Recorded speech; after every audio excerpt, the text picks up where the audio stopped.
Oh. He's the I'm host. gonna kick it off. I'm the co-host. All right. Let me know. Right. This is still new to me. What's the name of the show? Haven't you really got there yet?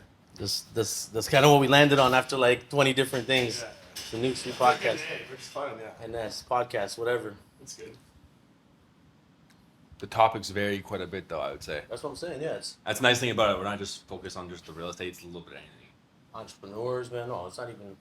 It's entrepreneurs. It's basketball. It's electric cars. Big. Big. On electric Yeah. cars. And, NFTs. NFTs. We're gonna Industry, get into yeah, NFTs cool. for sure. Definitely. Awesome. Definitely. You did. It's a dangerous place. Yeah. I haven't. When I fucking paid, and then I'm like, fuck you with gas fees. Fuck you with this fucking staking them. I'm like, fuck you with the. Like, I got so pissed on the add-ons. Yeah, I haven't even. I think the business of NFTs is gonna be the platforms. Like, I wish I have some cool platform ideas, but I think the platforms are just like are just caking, right? Like, they're just charging whatever they're charging to do the transaction, and that's where all the money's gonna be. And that's the whether it goes up or down or whatever, it's they're still gonna be making money, right? Like the fucking That's guy right. who sells you the driver's license. You just gotta line up down the door because someone's gotta go through you. Yeah. Facts. What's the big OpenSea? That's a big one, right? Yeah. So I think there's going to be a lot of innovation in the space, and I think that there's going to be some cool platforms, and especially in real estate too. I think real estate is going to get integrated into NFTs eventually. Yeah. And I think the Basically said the blockchain will be attached to every purchase. well, the blockchain, I guess, is like I like it. Like the blockchain and cryptocurrency is interesting, and it's been around for a long time, and just the concept of being able to transact and have that transaction logged properly, like for everybody to see, is interesting. But the NFTs, I just like that concept of having sort of this. Yeah, so you have baseball cards hanging. That's what I'm up saying. here. Yeah. Like, who's to say? It's And like- then now that you can say. Yeah, it's Now like you that. can- that now you can prove it. I like the idea of the visual component, right? It's like, here's something, and it's kind of like, here's the artwork that represents it, right? Yeah. So it's interesting, I think, and when people start putting more utility to that, here's a piece of artwork, but with this artwork, you get this and this and this and this, right? And get creative with that, with different platforms. I think that's gonna be really cool. Okay. Can we get an intro? Let's go. All right. One of Canada's most successful and subscribed YouTube content creators, founder, director, and host of the infamous Before They Were Famous video series that's become the most viewed and detailed online source for celebrity biographies for over 3.65 million subscribers. More recently, growing the famous news umbrella brand with features an array of celebrity news channels and media outlets, including BeforeTheyWereFamous.com, which collectively boasts over 1 billion views over the course of the last decade. Canada's celebrity anchor and YouTube entrepreneur, and a good old friend of mine, Michael McCrudden. Thank you for taking the time to join us here on the New Street Podcast. I didn't even. Do I actually have over 1 billion and 100 million? So between Before They Were Famous and whatever the I got over 1.6 then, buddy. what's that? I got like 1.6. You got probably You like what do you mean Spanish 1.6? channel. Oh, I don't even know about the bro. It's on. Just the English. Yeah. So 1.6 billion, you mean? Views, yeah. Yeah, 1.6 billion views. Oh, man. So That's true. thank you for taking the time out. We're just a startup podcast here. We're just getting going, and I appreciate you coming through, man. Really. Thanks, man. That was nice. No one ever gives me my roses. So That's it, man. that was nice. This episode is like, it's about your roses. That's what it is, and that's kind of the purpose of the podcast. Is we want to just dive into your journey and really take the bits and pieces out of it that we can people that might be watching this, they might be able to take out of, get some value out of sort of your experiences and what you've been through. I know you've been through a lot. Obviously, we've been friends, and I've been kind of I've been around your journey. So This guy's, he's downplaying it. This guy was there before my YouTube career, helped me build my first TV show, which ended up on YouTube, and that was like 2006. So Robert and me are like the deepest ties, and we catch up like once a month, and like I tell him what's going on with me, and he tells me what's going on with him. We're always trying to collaborate. So I moved out your way, and this is a big moment for us, man. I can't wait to talk about everything we've been through. That's it, man. Oh my God, that's awesome. And yeah, exactly that. Like, I actually when I think about your journey and sort of everything you've been through, and just kind of watched you along the way. So I'm really excited about getting into that and talking about it.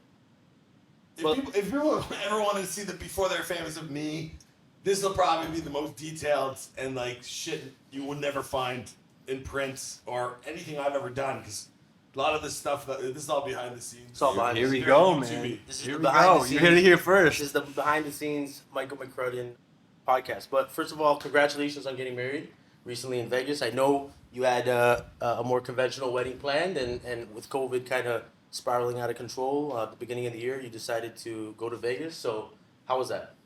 Yo, I was legit supposed to get married right there. I can see the building, the Spencer's I know. restaurant. So it's wild. My wife was like, "If you don't marry me," and we went 2 years of pandemic. She's like, "I don't even know if you better lock this down." And 2 years was the pandemic was tough for everyone, but it wasn't good for me. And I lived in a cramped apartment, and I kept working, and I was like, life just Groundhog Day. Anyway, Vegas was finally, like, after 2 years of seeing the world again, no masks. Vegas was bumping with people, and all of a sudden, like, everyone was like, "Yo, before that famous guy, you might have put on 20 pounds, but I fucked with your shit, bro." I was famous again. Like, everyone knew me. The pandemic felt like life just stopped. Yeah. So beyond the wedding, which was magical with Elvis and my parents and all this stuff, it was the best kickoff to the new year. And we did a lot of weird shit, so it's cool. What's the craziest thing? I've never been to Vegas, so I'm always interested to know what happens in Vegas, because it's always Well, first of all, it stays in Vegas. Stays in I'll Vegas. tell you that. Nah, if you're married, you marry her. You can talk about it. But I think I did a bunch of family oriented stuff. 'Cause my parents were there, my nephew was there. But we went to some show called Absinthe, which is like a Cirque du Soleil in a big tent, but like the X-rated version, like women weren't wearing tops and all this like sexy stuff. And they had a guy who would roast you, like Tony Clifton. He reminded me of like an Andy Kaufman character, but he's like picking up people in the audience and just like decimating them with like, "Yo, your toupee," or whatever. And it was just that was one of the cooler things I did that I'd never done before. But Vegas is and Vegas has changed since the pandemic. Like, they took the Grammys, they got an NHL team, they took the Oakland Raiders. They got it's become like the world stage. Like, LA's not what it was, and everything's going there. So, I don't know. It used to be always kind of a little tacky, and now I think it's like taking over the whole world. I know from a real estate perspective, because I watch a lot of different markets in the States, and I feel like Vegas is one of those states. I don't even know if it's a state, to tell you the truth. Sorry, but it's Nevada. Nevada. Yeah, It's I thought I got state. that wrong, so it's all good. But Vegas was this kind of cliche place where you just go and party. But from a real estate perspective, I know that it's booming, and I know that people from California and different places in the States are moving. Like, it's really becoming a great place to set up shop and just live. I thought like I was gonna move there. I was like, fuck LA, too competitive. Everyone's doing this. Hollywood's got all the stars, so I thought I was gonna move there if I could afford 2 houses. But Vegas now is- it's you said it more. I would get into Vegas before the prices really jump. I know they've been going up, but Everything's but if you going. think, Everything's going there now. It's still, You I just think said it's it. still like economical. Like, I don't, it's still not. $500,000 American. You know what? Sometimes I'll see these like Toronto like broken down shack on like a little 14-foot lot, and then like a beautiful Las Vegas home, and it's like the same price. So it's definitely. I think we still get maybe a condo or like something for a decent price in Vegas. Yeah, no, I love it. I love the temperature. Fuck, I think it's great. I don't know, like the Strip kind of reminds me. It'd be like leaving Las Vegas. Like, I might kill myself from partying But I guess too much. But if you live off the Strip, you can survive it, right? I guess there's suburbs around, right? Yeah. Where it's like 10 minutes to get in, and you're not too far away. But for what I do with celebrities, it's mecca. That's perfect. Yeah, Yeah, you set literally. up shop not too far away in a nice house, and just drive in for the show. Yeah. And when I was there, I got access in Encore Win to Blue Wire Studio, which is like they're letting influencers or celebrities or ESPN, whoever wants to make some content gets into this space. So it seems like super feasible. I think So it's I'm hoping to go back. I think it's a good place to set up shop. Okay, so like I said, the point of the episode, the point of the podcast is to dive into sort of your background. And so let's start sort of at your beginning, and knowing you from an early age, I knew that you had sort of this. I just knew Mike's gonna be in the movie industry. Mike's gonna do something. So like, where did that motivation come from, and kind of that drive to be in sort of the movie film industry initially? Honestly, dude, it came from doing a commercial in high school, and that Sega City or some shit. Like, 'cause my sister was an actress and like a dancer and all this shit. So she got all the attention at home, and I wanted the attention. Got you. So then I couldn't fucking dance or whatever, but I got this commercial, and all of a sudden that commercial meant everything to like Taylor Naiman, a buddy's buddy. It was like, yo, I saw you on TV. All of a sudden I was getting all this like attention and hype, right? And I felt that. I was a shithead. I was kind of not that great at school, but the attention. You was rock with it, yeah. all right. Now I got a motivation, and probably like, dude, if you want to put me on a therapy couch, like, didn't get enough attention from my dad, or fucking jealous of my sister, like some weird shit in there. But like, I needed that purpose. I needed that thing. So man, like, once I made my mind up on that, it wasn't like when, it was like how. You know, like I just was gonna do it. That's Whatever it took, it was gonna happen. That's it. And then like, at what point did you really start seriously pursuing it? I know, like, as a kid, you kind of have this dream of like, this is what I'm gonna do. But where did that kind of say, okay, let's start making some steps? I guess you were doing some stuff, It was always commercials and things like that. You kind of. I was always kind of doing it. Never got like the big break. It really. So I did so rather than moving to Toronto and like I was a model and kind of half-assed doing it. I went to university. I'm like, all right, well, backup plan. I'll have a degree. Stupid idea, but that's what I did. So I'll have a degree. So if it doesn't work out, at least I'll work in the industry. So then when I finished university and got a shitty job, at like 25, I'm like, all right, I gotta do this. You're not even 22 anymore. Like, you gotta do it. Best job was Much Music VJ, hosty. I'm like, okay, you could be an actor, you might get 2 jobs a year, still gonna be serving tables, but if I can host some shit, I'll have a job every day of the week. So mine was made up that I'm gonna be a host. You know, I look like Ben Mulrooney or George Stropolopoulos or Rick Campanella, like the Canadian guys. Plus in Canada, that's really the only gig you can get. Like, there's not really like movie stars sticking around town. So host it is, and then when no one would hire me, I started making shows with you. But then we're getting to like 27, had gone back to school. I didn't even have I was working a bartender. It was like no money. Any money I make, I was throwing at projects. Like, this has gotta click. It's gotta happen. Like, all in. The scripts. So I was at the CBC with the sitcom. They're like, this is actually good. And I'm like, yeah, well, I fucking spent a year writing it. I hope it's good. What's the one with the potluck? The mix? The soup? No, it's the tumbling pot or Melting pot? Melting pot, yeah. It was called The Lion and the Leprechaun. Okay. It was about an Indian family and an Irish family. The Irish guy owned the bar. He lost at gambling. The Indian guy saved every penny. Now they had to co-own a pub based on my parents and shit, you know? Yeah. Like Little Mosque on the Prairie, like super Canadian, multicultural. CBC was like, this guy knows what he's fucking doing. Who the fuck is he? So I was like, I knew I got something, but how the fuck do you get into it? And in Canada, it's just always gonna be tough. Yeah. So it wasn't, so like then the next big one, or maybe Beer for Breakfast, was a huge push for me, right? Which, if you guys don't know, so Beer for Breakfast is very much what Nelk became. I spent like 30 grand on a pilot episode. We filmed like a kegger in Hamilton, McMaster University.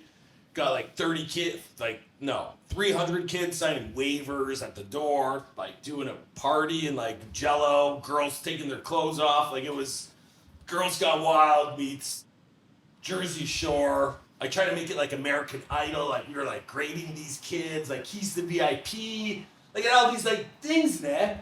And then I like didn't know what the fuck I was doing, so I'm like, Rob, where do I post this? How do I build a website? How do I get this stuff out there? And you knew the internet better than me. I just knew how to make some TV stuff, right? So that's kind of where we got working together. There you go. So, but tell me, like, in terms of going, like the film industry, you mentioned that Canada was kind of soft. Did you feel like you got to sort of a place where you didn't really see much potential, or was it more just the difficulty of entering, and like what was the hardest, like what was the barrier of entry in terms of like the traditional film industry that made you say, okay, let's look at this YouTube thing seriously, right? Because this was 10, how long was it, 10, 15 years ago? In terms of like Beer for Breakfast, it was 10. Yeah, 2006. Yeah. It's 15 years. 15 years. So 15 years ago, YouTube was a different Oh my animal, God. right? Different so, landscape, So yeah. how did your mind like make the decision? Okay, like let's look at this. I mean, was Beer for Breakfast wasn't really a YouTube thing. It was more of like let's do this and let's go big with this. Let's, I don't know, pitch it to channels and stuff. But like, so I guess when did that mind shift happen of let's, or what was the challenge that you faced with sort of kind of going to the networks and things like that? So if I've been auditioning since I was 5, by the time I was 25, I must have done. I know I did over 2,000 auditions. They used to keep track of them. Oh, I man. was batting one. No, that's not good. I probably got about 10 rolls. So what's that? I don't know, 0.5% or some shit. I remember I had this on my wall.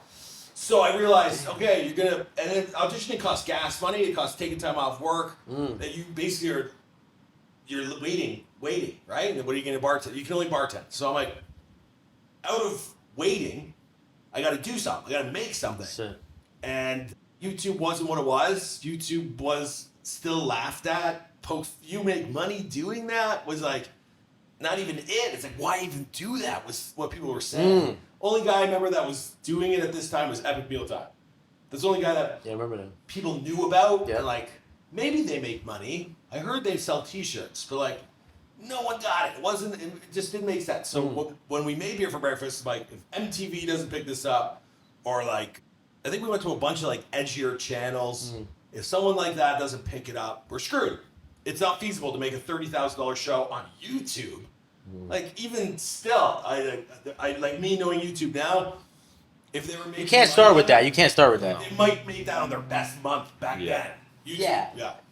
And it's like you wouldn't start with that kind of concept. You would start with something small, build it And up, work and then your way up. eventually, maybe you get to a place, and maybe the day will come.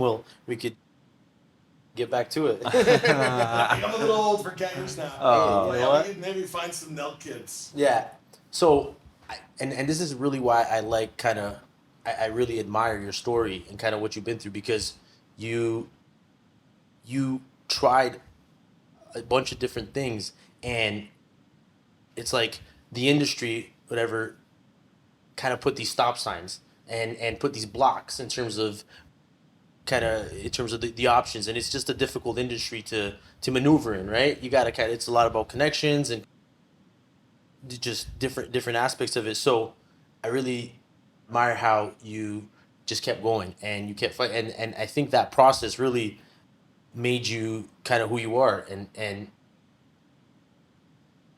yeah, and I think just making your own road and paving your own way through and going the YouTube route. I think I was always a big proponent of that, right? I was always like, I was kind of pushing the digital, right? And I felt like there was a lot of potential there, and I feel kind of coming from where you came from in terms of the movie world, it was kind of frowned upon in terms of this YouTube thing, right? So it was kind of a big step for you to, So I feel like it's after Beer for Breakfast. I feel like you went through that, like you went through so much, right? You did the scripts, you did all the gigs, you tried to do.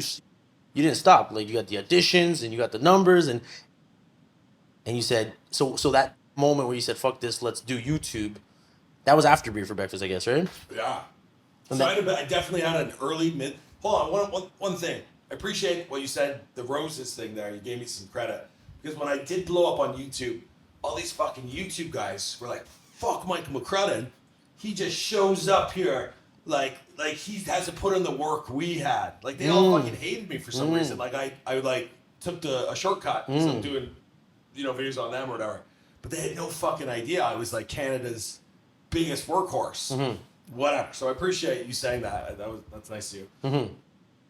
But oh yeah, so I did have an early midlife crisis with 3 TV shows. One was a renovation show with my family. Beer for Breakfast was my pride and joy as a college guy. And then the sitcom was a really good piece of work. I actually showed that to someone that worked at Bell Media recently, and they're like, "Yo, you should probably go back with this. Like, it's still good. It's actually like Still works. Like I got honors. I think it was like they didn't make me valedictorian, but I ended up becoming like the king of that course because of this show. Anyway, and that show had Hollywood executives and stuff. So yeah, midlife crisis. At that point, dude, I was like so screwed because all my money. I got now 50 grand in debt and get into my 30s with no. And all I had was this entertainment knowledge, right? So I think I started making YouTube videos. Like, I did a spoof on One Girl, Five Gays, but I did it with old grannies. One guy, five grandmas. Then I did these guys in Hollywood would dress up as superheroes and beg for money, so I went to Niagara Falls, did the same. And then, fuck, man, I'm running down the street, almost 30-year-old man, fucking picking up strangers, like, mental shit. Streaking, like all that weird stuff, and then. Well, my man went hard. Like this guy. For real, man. Anything. You helped me make the Tim Hortons rap song. I remember. Yeah, it was like this guy. Yeah. So I'm like an old guy at this point, getting old, and just desperate, man. So YouTube now, I'm gonna make. That's a background noise. So at that point, YouTube, I still hadn't figured it out. So I'm like, if I get one of these videos to go viral, I hear they make $1,000 per million. Like I was thinking that, like, okay, if I just get $1,000, this will be worth it. And those videos weren't popping. Like, 10,000 views, maybe. Man. And Tim Hortons even reposted my rap song being like, this guy sucks. Tim Hortons called me up. What? I probably spent like $500 to $1,000 to make it. And it's an entertaining video. Well, yeah, I'm no rapper. Whatever. So like I'm getting chirped by corporations. Like that's fucking low. So anyway, but all those YouTube videos did get the attention of some younger guys making YouTube videos. And in my opinion, what I had done with these shows, these scripts, this stuff was way below my standard of quality and production. But they were willing to pay me. They're like, we'll give you $20 per YouTube video. I'm like, fuck, man, I go to these auditions. If I don't get it, I get nothing. I'm going to walk away with $20. Pays the gas to get there. All right. And then they uploaded my audition tape, and they got 50,000 views. It was like Seth Rogen hosting the Oscars, talking about boobs. So it was like, that's the title of their video, and then it just went straight to me, basically telling you what happened. And they're getting the traffic for people looking for the clip, and people got stuck with me, but the video got 50,000 views. I'm like, these fucking kids I'm making TV shows, and I'm getting 1,000 views. I'm spending $1,000 and getting 10,000 views. These guys are putting up garbage and getting 50,000 views, and this guy's buying a condo. So I'm like, there's something fucking here. Yeah. I'm allowed to swear. I'm sorry. I can swear. Good, yeah. All good.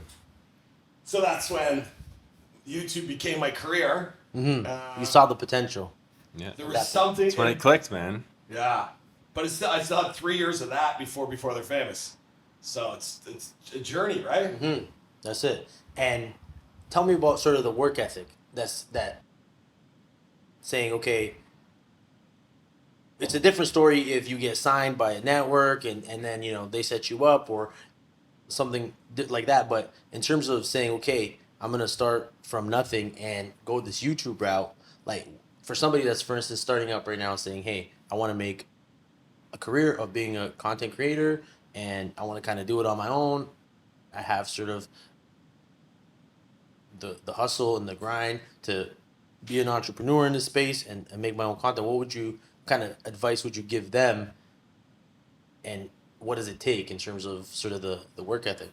I think my story is just entertaining in a sense that like I grinded at. But anyone wants to get into it now, I think, I know for a fact, there's more people making 6 figures, 100 grand a year as creators than ever before. Yeah. Right. And that's doubled since last year. So it's only going to quadruple. None of these platforms got 10 to 20 years. What the hell is going to replace them? So anyone watching this that wants to be a creator, never been a better time. You still got 5 years to I'm too late. You're not. Just become an OnlyFans. Like, you can pick your favorite. Like, there's so many different ways. When I was doing it, you're not, and I've seen the YouTube money go from Here's an example. I think I got 1 million views in 2015. I got like 2K. I got 1 million views last year on the Island Boys, and I think it was like 20K. So the money is, Wow. and that's just one. Then we repost that to Facebook. One example, yeah. So that was just my YouTube money. Now it's on Facebook, making the same money again. And then I don't know, you put on TikTok with a sponsorship. You throw it on Instagram with fucking some fit tea in the background. I don't know. However you want to play it. You can do it topless on OnlyFans. Like you can just double down on something and make a bag. And so everyone, hats off to you. I did all the pain and suffering for the great times ahead for everyone. For real, man. So I know YouTube was a big kind of platform for you, and you kind of stuck with it. Are you saying now that diversification is obviously smart, like in terms of getting your content and looking at different sources of income and different platforms and stuff like that? And I know you're tapping into that now, but I love your question, and I kind of blew past that. Entrepreneurship, though, is difficult, and you do get stretched really thin. That's it. So, like, to really make a career out of it. Like, obviously anybody can post content and whatever happens, and we're starting this podcast and we're not, anticipating any CPMs or any ad money from this. This is just kind of fun. But I mean, somebody saying, I want to make a career out of this. I'm going to create content and, this has got to pay my bills. Like, it's a grind. Yeah.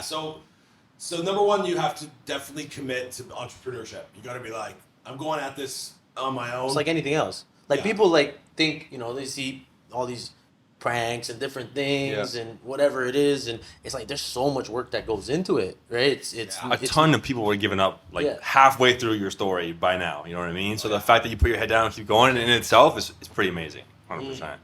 So commit to entrepreneurship, commit to making it. Pick your platform would be the second thing. I would just pick YouTube or just pick Facebook. I just had some girl reach out to me. I had no idea who she was. She's like, I just got 6 billion views on Facebook, and I'm like my business is on Facebook now. But yeah, I'm kind of, if I was giving people advice, I would just pick one, because if you're gonna have to study your analytics, you're gonna have to be reactive to what works and what doesn't work. You're gonna have to try different thumbnails and really focus on one thing. And then when one thing starts making money, now you got time. Then try something else. To add, then you start adding, right? Yeah. But I hope we're throwing a lot of things around here, trying to get to all your questions. So Facebook is paying. Yeah. Oh, they're paying. I made a lot of money on Facebook last year. That's fabulous. Yeah, actually, because YouTube. Instagram's really paying too now. For me right now. Instagram's paying. No, but the Reels, I believe we just got monetized for Reels. Really? Okay. So, which is a and long TikTok's time paying coming. now. No, They're not coming? really. But I'm for sure there are people, and there's tons of sponsorships out there. But I just got it.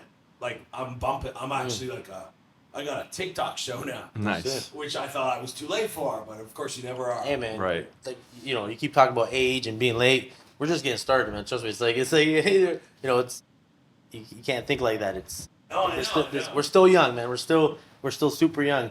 So basically, you're saying start with a platform, master it, make some money, and then once you kind of got a little bit of an engine going, Expand. Get some people to help you out and master the other channels in terms of doing it. Yeah. So kind of what you're saying.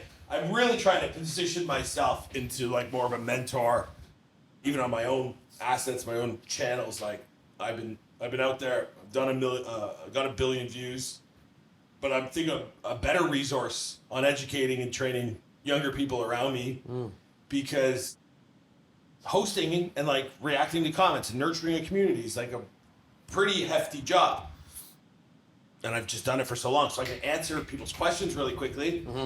But I'm kind of moving on. I got a wife. We're gonna have kids soon. I got a house to take care of. I got a few different businesses and stuff, right? So it's do I really want to, be famous anymore? Not really. I kind of did it. It takes a toll on you. I did it, and I don't know if I loved it. Yeah. So kind of I'm shifting. What do I want in life? And I don't know if I don't really think that's what I want to do. But you two have to figure out the systems to clean this space up, and I think there's stats out there of how much content's uploaded every minute, but it's moving like a freight train. Well, so I'm there when they did that apocalypse, and if you were making family-friendly stuff, you probably never felt anything. Right. But someone like me who's on the borderline of that, my whole business was on the rocks for 2 years. It kept going. and then all of a sudden your videos are like, you allocate 2 hours to like go to upload because they ding you yellow. They look for your keywords. You got to change the title. You got to change the thumbnail. If your thumbnail's got a little bit of cleavage in it, not gonna fly. So you're trying, but they don't tell you like what's working, what's not working. So now you're spending an extra 2 hours every shift. Yeah. What's allowed, what's not allowed, Yeah. right? Yeah. But so that was definitely the worst part of it. Made the job very tedious because it was like hitting the lottery prior to that. You could do anything and get 1 million views. That's it. If you knew how to make content consistently. So now you have to kind of grow up, which is fine, but That's how everything kind of works. It's, you start with sort of no rules, and then just slowly and gradually gets tighter and tighter and tighter and tighter. And I think that's what's going to happen with, I know we're talking about NFTs and stuff, but that's the same thing. It's going to start kind of anybody free for all. Open season, and then it's going to start getting. And then so adding to that question you had, so and then the haters and the shitty comments or whatever. I think I did it long enough that I built a thick enough skin for the mean comments. Yeah. Right. And you know what, dude, I watch movies with my wife, and I'm like, yo, that guy was on Breaking Bad. I'm talking about Jesse Plemons. Yeah. He's an actor. I'm like, that guy was on Breaking Bad, and he was skinny. Now he's a fat fuck. And then I sat back, and I'm like, that's what people say about me in my comments. Like, I'm doing the same thing, right? Yeah. So the comments don't really get to me, No. but it's like the community. There's community on community harassment. Like, like I've butted heads with other creators. Yeah. But like it's also gotten like to the point like who's snitching to YouTube on it, like, or who's like gonna sue you. Like The politics on the inside, like, yeah. There's some like crazy, like I'd almost say mafia shit happening in the background. But I can't name names or getting too much about it, but like that's the really ugly side of the space. Got it. True. Some you don't even think about really though, unless you're doing it, right? Would know. It's crazy, yeah. So it's more next level haters / competitors / I had an Instagram account that had 160,000 followers verified, overnight disappeared. Yeah. What the fuck? It didn't just happen on its own. Yeah. And my YouTube channel got hacked and deleted March this time last year. It's like bizarre. Like, you don't even hear about that. Yeah.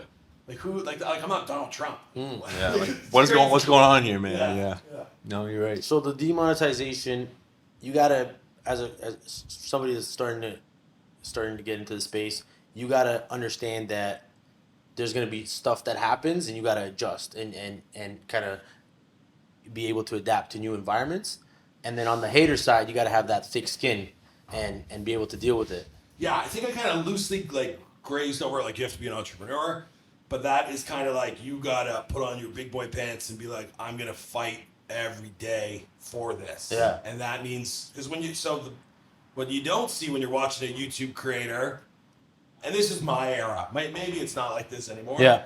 But you're like forecasting where you're driving this car. You're also worried about the guy who's chasing behind you. Then you got someone like throwing rocks at your car, which is the comments, and then someone's lit the road on fire, which is YouTube. man. Like you know what I mean? Like you're kind of driving. crazy. That's a great way to put it. you're- That's a great way to put it. And then you don't know if there's a cliff a Yeah. kilometer ahead of you. What's going on If up the whole ahead? thing's gonna right? So Shoot. your head's being stretched Yeah. so many different ways. That's quite the game, yeah. That means you got to be an entrepreneur. You got to be ready to like Stick to go your for guns. it. That's- and like it's like listen, I made a few $1,000,000, so it is worth that.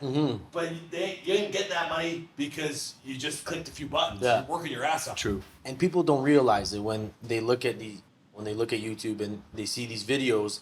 It's straight. It's like starting a business.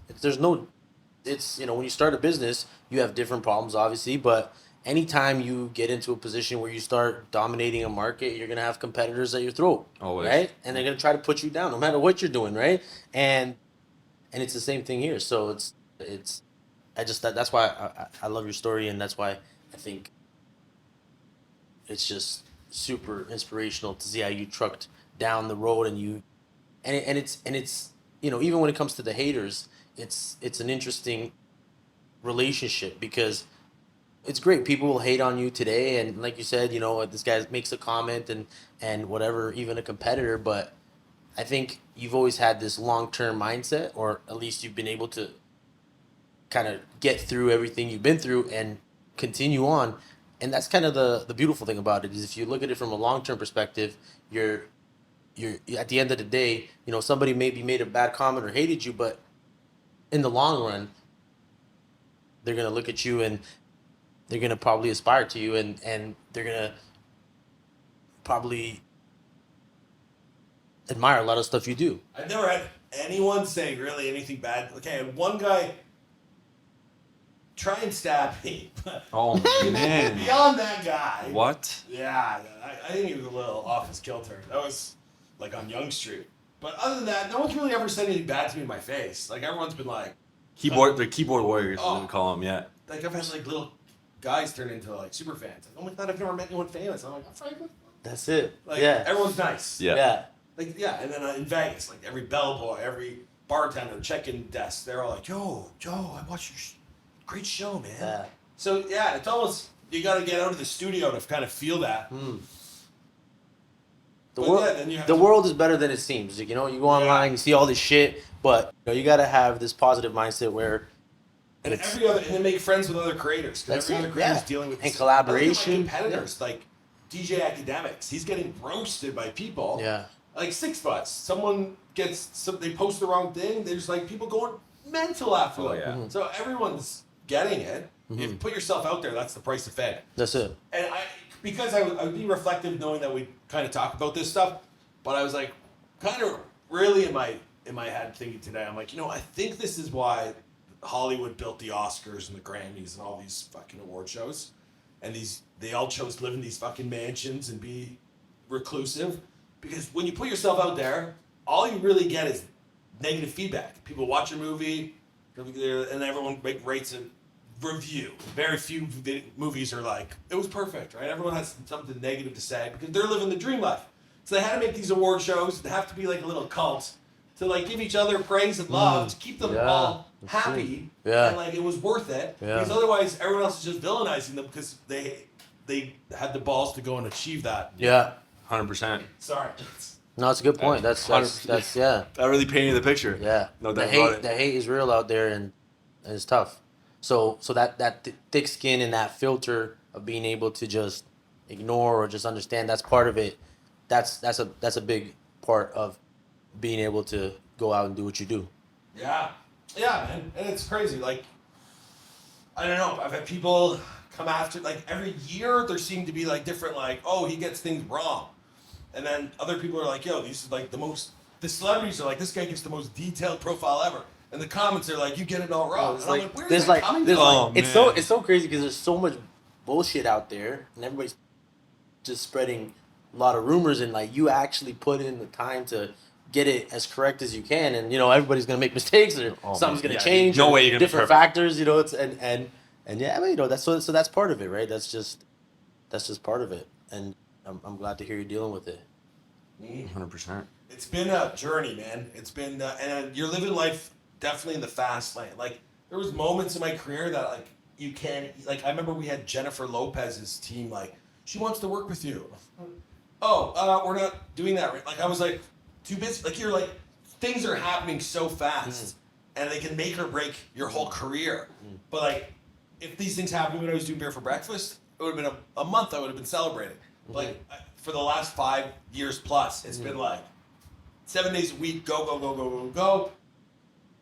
And that's just one that came off the top of my head. Like, there's been so many celebrity interactions and, like, highs and lows. Like, it's all over. Oh, my God, I just hit the lottery. Like, it's just crazy. But the best part of it is like, I'm 7 years, and, like, every month I've made money. So, like, That's it. what's the next 7? That means I'm good for the next 7 years. Beautiful. Yeah, Yeah. yeah.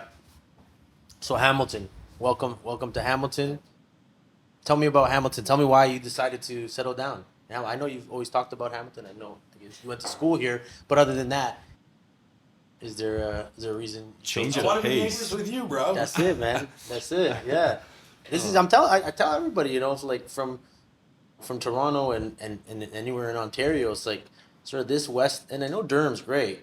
You know, Durham's awesome. There's a lot of great places out on the east end of Toronto, but the west side out here is really nice, especially by the lake. Change of pace for sure. And you know, you're still close to everywhere you need to go. So I always recommend this area for sure.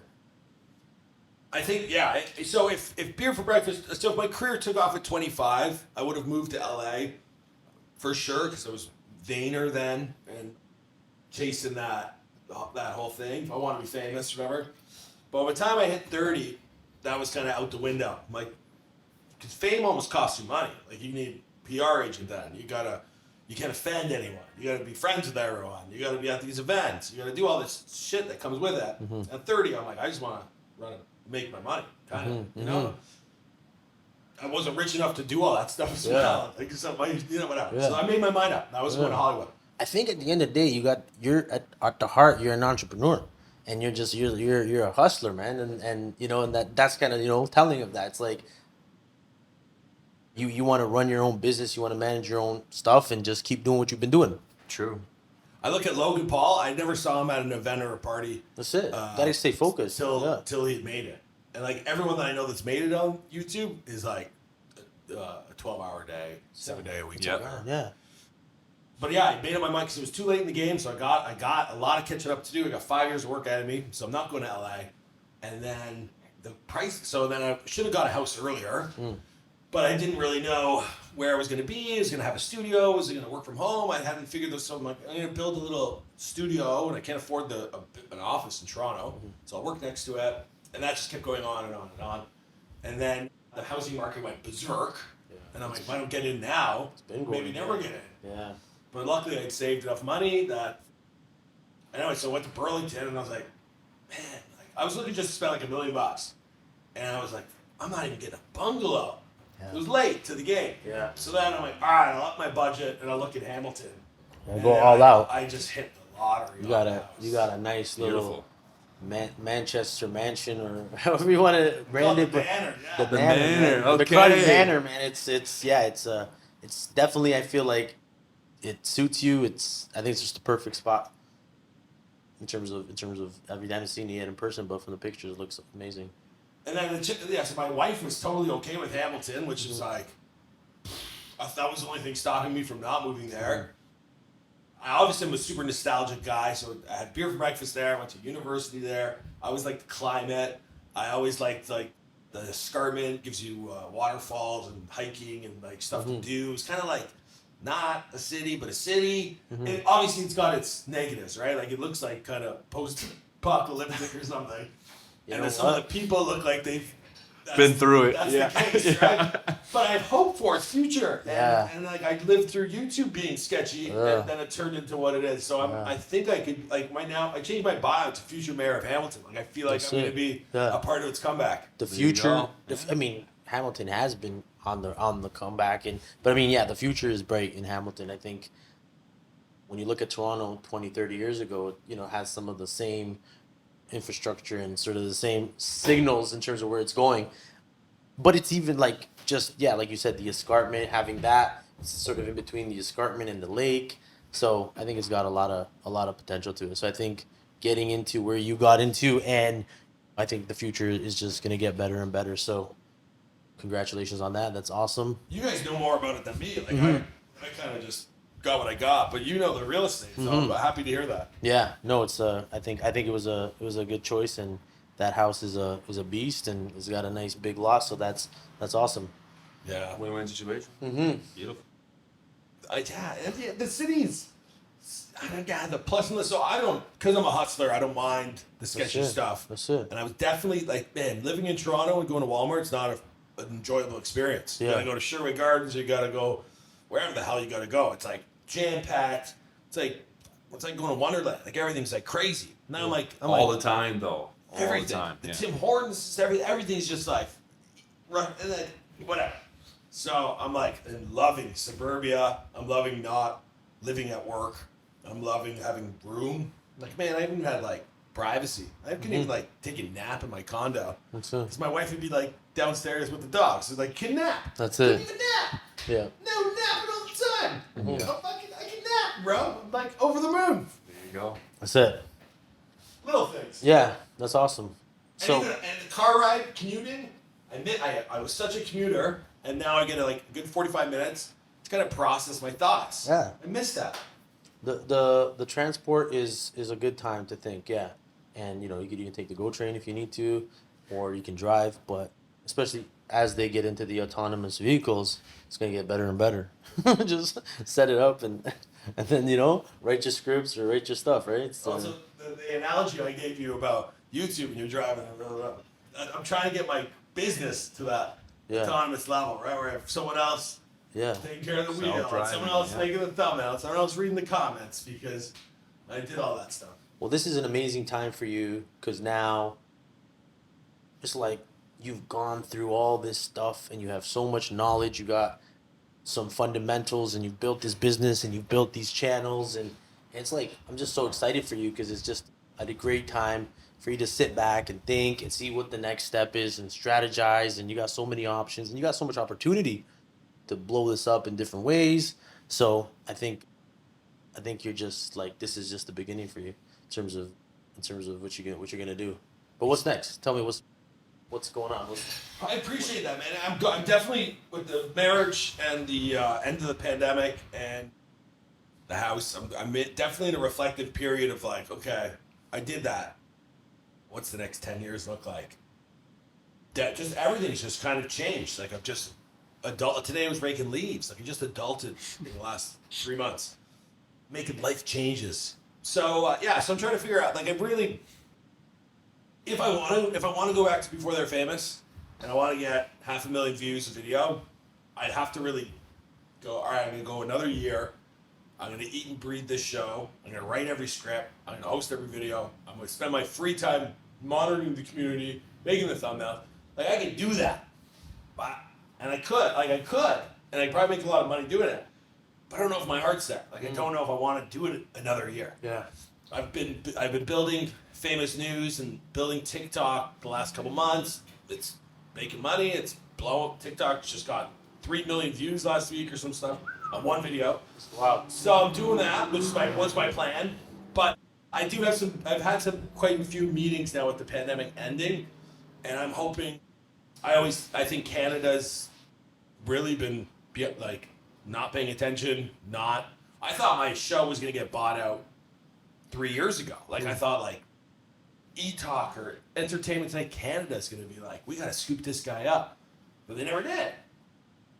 And I really feel like they're kind of 5 years behind the ball. That's it. So I've been having some meetings with people that seem to want to catch up on that missed time, and if all goes well, hopefully I'll be working with the right people to kind of make something big happen in Canada. That's it. I feel like Canada and Toronto specifically is much more on the map these days than Yes. ever has in the past, and I think the opportunities are just as big, maybe not as big, but close to as big as they are in the States, in a unique way, right? I think we just have our own way of doing things and our own kind of vibe, and I think there's a lot of opportunities around that. I heard from Live Nation out on their website, it's like the 4th or 5th biggest concert city in the world. So, yeah, there's People big are- names coming through, yeah. Oh, everyone, yeah, because of Drake and Bieber and Weeknd, like global recognition. Everyone knows that. That's it. But I do think it's missing a media, like, like there's no Complex here. There's no any of them. I don't know. Like it's all in LA, fucking Rolling Stone or whatever. Like all that shit that I see on the internet, there's just $6. That's all I see. That was like the only thing that I was even thinking of that even comes close to that, right? Yeah. And that's what, like Instagram. Yeah, exactly. But I think Six Buzz is just a perfect example of how you don't need that archaic traditional system and infrastructure to really be the go-to channel, right? I think it's right for entrepreneurs to just come and take it over, right? So Yeah. I think But I do think everyone's a little fragmented and disconnected. Like why is this my first Toronto podcast? I think this is my second Toronto podcast. love it. But to me that's like strange, right? Seems Like, unusual. like I should be on Canada's version of Hot Ones. Oh wait, there isn't one.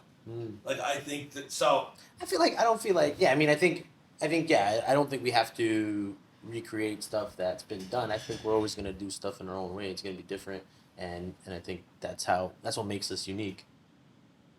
But yeah, I think That also leaves opportunity. Yeah. though, which Yeah. is not a bad thing. yeah. the other day I was thinking, I was like, you always try to, being in business, you always want to make every day productive and just, you know, go hard and do like 100 things. And sometimes things don't work out that way or whatever. And I think sometimes just reflecting and taking some time to really think about stuff. And I think that's kind of what you're doing now. It's kind of, you're like, you have the ability now to think about all these different things that you've put together and what the best next steps. I think that's going to be the biggest part of your success moving forward, is just really not, because obviously you've been hustling so hard for the last decade, if not more, and that doesn't really give you a lot of opportunity to really plan stuff out. So I think you're just in an amazing boat to just keep going hard, but in a different way, and just do some interesting things. I really hope to be more of a mentor and finding those next young kids that want to, or even like sharing my knowledge with you guys and Sure. spreading it around. Yeah, I've learned so much in the past hour. It's not even funny. So you touched on this before. You know, the amount of effort it takes to make these videos, from, you know, script to clips and stuff like that. What do those hours look like? How long is it taking you? Yeah, okay. First, it depends on like the state of your algorithm, right? Like if I know I'm gonna get 1 million views, doing this so long, I know what, like say my last video got 10,000 views, you're kind of averaging, you're gonna get 5 or 20 on the next one, unless you've got something like viral to work with. So your algorithm dictates kind of what ballpark you're playing in, and that dictates how much effort we put into it. Oh, okay, yeah. But if we go back to like the basic bones of before they're famous, which is an 8 to 10 minute video, thumbnail used to take a half an hour. Now we get down to about 15 minutes. Upload half an hour. There's a lot of metadata, a lot of title, a lot of keywords. Because of these changes, you might not. Someone gets in, like David Dobrik gets in a controversy, you can't even use his name. They're like, don't, because they're trying to like suppress bad stuff, right? So it takes about half an hour of an expert to really crank out the right metadata. So that's like kind of back end. Writing, we've gotten down to 4 hours. Back in my heyday, I used to do 8. Holy But I was crap. also figuring out the system. I was figuring out how to keep people watching. I was figuring out what the show was. So 4 hours to write now. If it's a 10-minute video, I film it in 12, because you want to like get that thing edited quickly. So like if it takes me 15 minutes to film, I'm gonna refilm it. Right. 12 minutes, they're only shaving out 2 minutes to polish it up. About 4 minutes to edit 4 hours to edit the whole thing. And then the social media, it's about another half an hour to put it, cross-promote it to everywhere else. Yeah. Another half an hour to re-edit for Facebook. Wow. Because I have a team, right? And everyone Of has course, their part. And then we like rewrite it for Spanish. It's an hour. Then she has to go through that whole system again, has to do a fresh edit. Oh, man. But there's a whole assembly line you have to build. So Yeah, now, but that's not how it started. Before, it was just you in that condo getting it all done. So just imagine the amount of work that it takes. From the consumer standpoint, I'm thinking, oh, maybe hour, 2 hours to get this video up and it's good. You never think that there's that much thought that goes into it, right? Which is amazing. It sounds like an efficient engine, though. It's, Yeah. as much as those numbers sound like it takes a little bit of time, but that's still pretty efficient. Yeah, You know? you sounds like you cut down everything in half Yeah. almost everywhere, which, you know what I mean? What more can you ask for, right? The amount of content being uploaded doubles every year. So you have to get leaner and meaner. Yeah. Or you have to get more famous and more better community, right? Picks your that's the different. I always see there's content channels or strong personality channels. Florida Famous has always been like the perfect, you know, I was always iconic, but it was a content thing, right? But like, you gotta pick your battles. So I ended up being more content than personality, especially with multiple hosts. Right. So you gotta get leaner and meaner on the production end. But if you are Nelk, it's like, those guys are famous, they're connected with their fans. Yeah. So they probably spend a lot more time in fan engagement, comments, flying guests out, Yeah. that kind of stuff. Yeah. Very cool. That's a really interesting point. I like how you positioned content and sort of more personality based. Because I was going to say, you would be like right in the middle, right in the center of it. From the videos that I've watched and stuff like that over time. That's Yeah. pretty cool. Yeah, and that's another thing. Actually, some of my people that I work with, we always say, it's a battle of business or fame.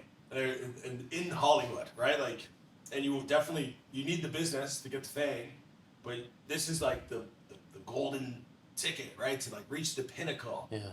And sometimes I've pivoted that way, and when you do, it takes away from your business. So it's like a really hard balance. And now I'm really differently, I've kind of put this to bed, and this is what I'm doing, and that's why I'm like, I'm gonna be a mentor. So I've decided like, fame is probably past me at this point. Like I'm like getting older.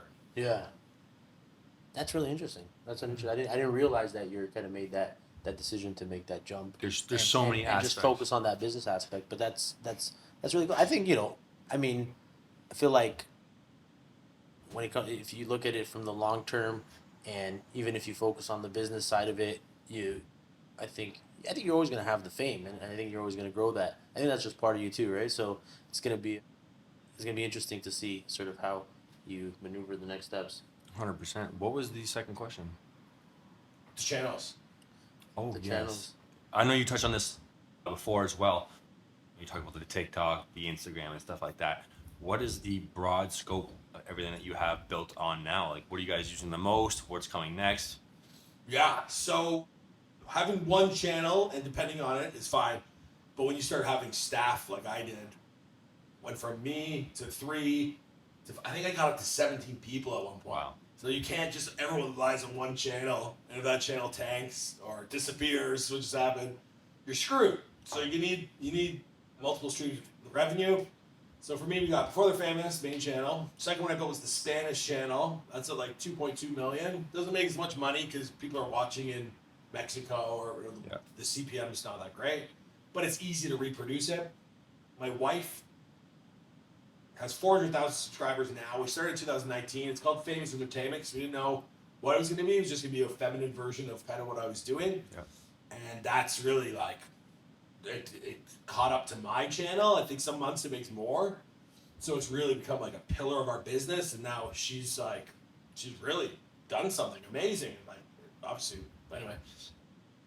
So we have her building another channel now called Famous Life. I think we just got 2,000 subscribers and made over $1,000. And that's more or less kind of what we do. But again, more female audience. We find if women watch, you make more money because I guess it's more niche, or like they have so many products, just like diapers. Yep. And it's also in the real estate niche. I was just going to touch on that. Coming from the real estate, that really caught my eye when I was watching the channel. I love watching, see what the celebrities are in. So, I was hooked for however long it was as well. So I get it 100%. And every celebrity's bouncing from mansion to mansion or country to country. So like we tried a bunch of different stuff, and the house tours is just what kept growing the fastest. So she's really just become that. And if we try anything else with her, it'll probably be another channel. But because they could run insurance, car commercials, anything, money and big money. Plus, there's no controversies here. We don't even like divorce would be about as edgy as it gets. But we find if like Megan Thee Stallion and Tory Lanez, we talk about them Before They're Famous, so kind of in like that celebrity trash category, and that's not good. People don't want to advertise on that. They want clean and crisp, and that's why the real estate's really good. So there's 3 channels. I always wanted to do famous news. We built a website, and that needs like biographies, a big thing. Those little bite-sized stories that happen every day. So I focused on that last 6 months, and it's doing really well. As short-form content, which means Reels, means TikTok, Instagram, and I've always been trying to do it. I just never put the time into it, so I have. And it's finally starting to take off, starting to make some money. It's starting to be its own channel. But I've tried to get other people to do it. They've never had the persistence or the consistency or the face. Like, people know who I am. So finally I'm figuring it out. I swear to God, if I give me a year, I'll get it. Maybe 2 years, I'll have 1 million subscribers. I just know how to, I just know I can do that. So I think that's 5. Then the Facebook, I think we have 3 Facebook pages. One of them's doing big things. And then everything, there's probably like 12 social, like an Instagram or a TikTok. There's a bunch of them, like people making stuff every day. It's an entire empire. The scale of that is absolutely crazy. I can't believe it all started with these videos. Crazy, unreal. I'm probably missing some, but that's the general. Beautiful. Yeah. Beautiful. Maybe ask him what, because I was gonna ask, but like, if there's like a concept for a show that maybe you think is going to be the next big thing, or maybe you don't want to. I don't care. Yeah, maybe like a concept for like maybe like a baby show, like a fucking Ryan show or something. You know, like what's the next big thing that's going to be? Because I didn't realize you're so. It's like you're really about the business. It's like you're really looking at the numbers and looking at the analytics. So that's really cool. So based on you're a big numbers guy, what do you see being popular next coming for the YouTube channels? Is there a niche that you see people are gonna stick to if you had to call it? I think you always have like your trailblazer, who definitely is Mr. Beast. He's gonna be the king of all kings now. He's gonna go down in history. He's like Logan Paul had it, and Jake Paul probably made the most money. But Mr. Beast is gonna go down in the Guinness World Record book. He's beating PewDiePie, right? The Yep. long reigning king. So there's a lot of kids who are just Mr. Beast focused, which is new to me to see. They're all squeaky clean. They're all making these huge, probably they spend 20, 30K per video, but they know they're going to get that on the first day, and then they'll get paid for it for the next couple of years. So these kids are making wild, like, I tied myself to the side of a cliff type content, which is really the best way to maximize YouTube, because it's huge clickbait, long watch time, big celebrity. Like, it's a perfect recipe. Yeah. So we're in the Mr. Beast era of 20-somethings. But yeah, kids stuff's a really... I always have this... an idea I have is like... What was that Bill Cosby show? They put the pudding in the jello and the... Kids say the darndest things. That is like a... So because I'm my age, every person I meet is like, my kid's got to be on YouTube. Everyone says that to me. Yep. And I'm like, man, someone's got to just put all these kids on YouTube. The parents are going to share it for you. So like, that's always an idea. I'm putting it out there now, so if anyone else does it, I can call you out on it. There you go. But that's something that's a big one, yeah. under my hat. That's amazing. Just don't hire someone who becomes Bill Cosby. It's like a, But we had that setting. I was wondering if he's gonna throw that in there. No, I was wondering that was coming. I was waiting for it. Yeah, that's funny. that's it. Anything else we want to cover? I'll even touch on that though. Speaking of Bill Cosby, I just want to throw that in there. My time, probably why I'm a little weathered. Like there was a shift in history and humanity. Like every industry's been totally changed by the internet. But we were going through the Me Too movement. People were dropping like flies. Meanwhile, this guy in Canada is doing like press pieces without their permission. So like I had celebrities like shivering, like, what tweet did I put out one night that he's gonna dig up? Oh no! Like we're talking like Lil Wayne, like big people were probably like, because I was like, Yep. like You were digging. Like not even like a year or 2 years ago, Doja Cat's like, this fucking guy, like where's he get all this shit? Like I'm like in like at dinner parties, celebrities are sitting around like, oh fuck, he made a nice one on me. How about you? Oh, not good. Like I was in there, but it was like I went through Me Too, went through Black Lives Matter. Fuck, it was just like cancel. Everyone's just getting canceled for everything. It was like literally living on thin ice. Yeah. Like, and that was those who went for it. Like Logan Paul got canceled over Japan or whatever, right? You're almost, if you got too high, you got canceled. Like I got canceled when a rapper died. They're like, oh, like you make money when people pass away. I'm like, I do biographies. Like that's how the news cycle works. Yeah. But like people, if you get too high, you get canceled. Yeah. So it's like I said, it's a crazy job to do day in, day out. But you're also walking on that, like it could collapse any second. It's it's just a crazy way to live. And people do not give anyone in the spotlight, this hyper-focused spotlight, enough credit. Yeah. It's hard work. That's it. I definitely learned that today. There's just so many things that I've learned today that going to this that I had no idea. And I consider myself, like, a pretty big consumer of YouTube. I feel like I knew quite a bit about it, but it definitely opened my eyes up today, listening to you for sure.